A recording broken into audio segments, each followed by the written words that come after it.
رمضان کے آخری اشرے کی اہمیت اور فضیلت کے بارے میں سوال کرتی ہیں۔ تو گزارش یہ ہے کہ اس میں کوئی شک و شبہ نہیں کہ رمضان کا مہینہ بابرکت مہینہ ہے، اللہ کی رحمتوں کے نزول کا مہینہ ہے،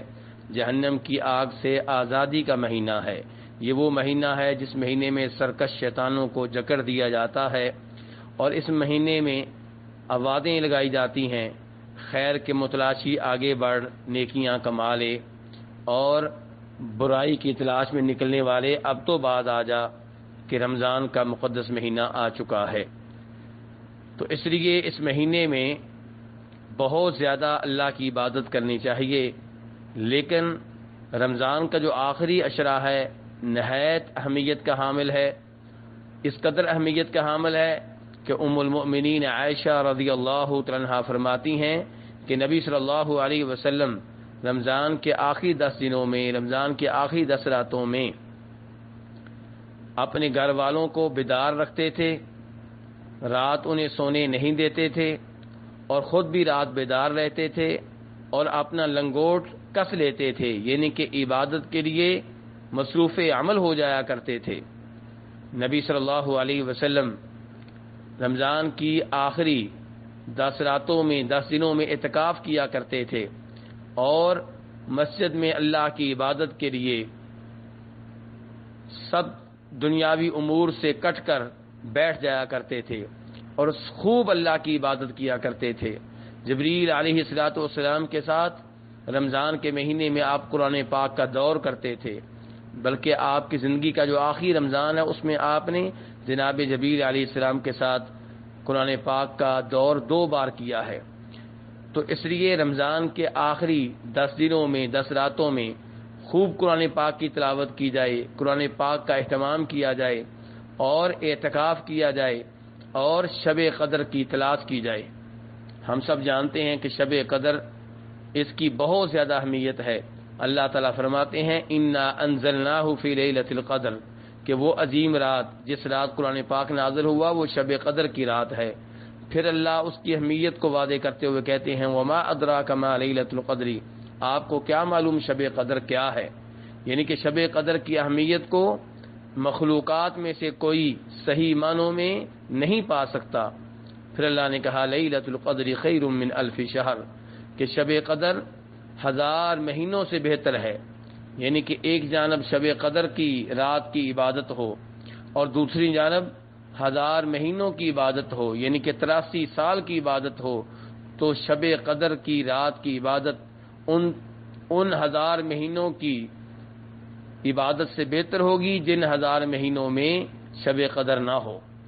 شب قدر وہ عظیم رات ہے جس رات فرشتے نازل ہوتے ہیں، جبریل علیہ السلام نازل ہوتے ہیں، اور فجر تک یہ امن و سلامتی کی رات ہے۔ اس رات کو تلاش کرنا چاہیے۔ اس رات بڑے بڑے امور کے فیصلے ہوتے ہیں، فیہا یفرق کل امر حکیم، یاد رہے کہ فیصلوں والی رات شب قدر کی رات ہے جو رمضان میں ہوتی ہے، اور یہ کہنا کہ شعبان کی 15ویں رات فیصلوں والی رات ہے یہ بالکل غلط ہے، قرآن پاک کے خلاف ہے۔ تو شب قدر رمضان کے آخری عشرے کی طاق راتوں میں سے کوئی نہ کوئی رات ہوتی ہے، کبھی 21ویں، کبھی 23ویں، اور کبھی 25ویں، کبھی 27ویں، کبھی 29ویں۔ نبی علیہ السلام کے زمانے میں ایک دفعہ 27ویں رات شب قدر قرار پائی۔ ابی ابن کعب رضی اللہ تعالیٰ عنہ اس لیے کہا کرتے تھے کہ 27ویں رات شب قدر ہے، لیکن وہ آپ کے زمانے میں ایک رمضان کا واقعہ ہے، ورنہ شب قدر کبھی 21ویں ہوتی ہے، کبھی 27ویں، کبھی 23ویں، کبھی 25ویں، کبھی 29ویں۔ یہی وجہ ہے کہ نبی علیہ السلام کے زمانے میں ایک دفعہ 21ویں رات شب قدر قرار پائی تھی، جیسا کہ ابو سعید خدری رضی اللہ تعالیٰ عنہ نبی علیہ السلام سے روایت کرتے ہیں، اور یہ بخاری مسلم کی روایات ہیں۔ تو اس لیے انسان کو چاہیے کہ شب قدر کو تلاش کرے،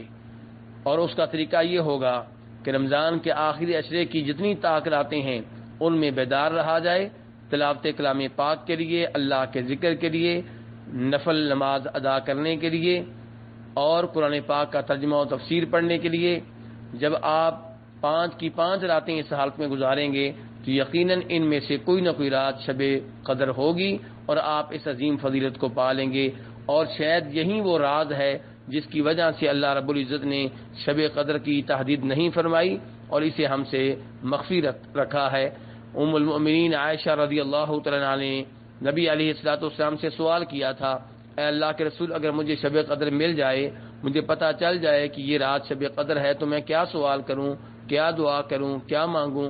تو پھر آپ نے کہا تھا یہ کہو، اللہم انک عفو تحب العفو فاعف عنی، کہ اے اللہ تو بہت معاف کرنے والا ہے، معاف کرنے کو پسند کرتا ہے، یا اللہ مجھے معاف کر دے۔ اس حدیث کو امام ترمذی رحمہ اللہ نے روایت کیا ہے۔ اللہ رب العزت سے دعا ہے کہ ہمیں اس عظیم اشرے میں اپنی خوب عبادت کرنے کی توفیق عنایت فرمائے، اور ہمیں اللہ تعالیٰ اس اشرے میں اپنے آپ سے مضبوط تعلق قائم کرنے کی توفیق عنایت فرمائے، اپنا کلام صحیح معنوں میں تلاوت کرنے کی توفیق عنایت فرمائے۔ وصلی اللہ تعالی علی نبیہ محمد وآلہ وصحبہ اجمعین۔